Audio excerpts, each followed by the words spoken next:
1923 թվականի մարտի 23-ին Թումանյանը մահացավ։ Մեռնող բանաստեղծը բժշկին հարցնում է. «Ինչ է մարդը»։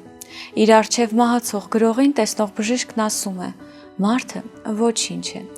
Այդ պատասխանին Թումանյանը հակադարձում է. «Մարդն ամեն ինչ է, ղոչ աղքացեք»։ Մարդը Թումանյանի համար իսկապես ամեն ինչ էր։ Հենց այդ պատճառով էլ նա պատրաստ էր անվերջ ինքնամոռաց զոհաբերվելու։ Թումանյանը հոգ էր տանում ոչ միայն որբերի, այլև յուրաքանչյուրի մասին, ով իրեն շրջապատում էր։ Այդքան ցավերի, հոգսերի մեջ գտնվող բանաստեղծն անհանգստանում, հետևում էր, որպեսզի հանկարծ գթության քույրերը քաղցած չմնան։ Նա հոգ էր տանում անգամ մահացածների մասին։ Պետք եղած ժամանակ հուսահատ հավաքում էր իր ունեցած վերջին դրամը, տալիս սայլապանին, որպեսզի հանկարծ մեռելներն անթաղ չմնան։ Եթե հավանեցիք տեսանյութը, չմոռանաք թողնել մեկնաբանություն։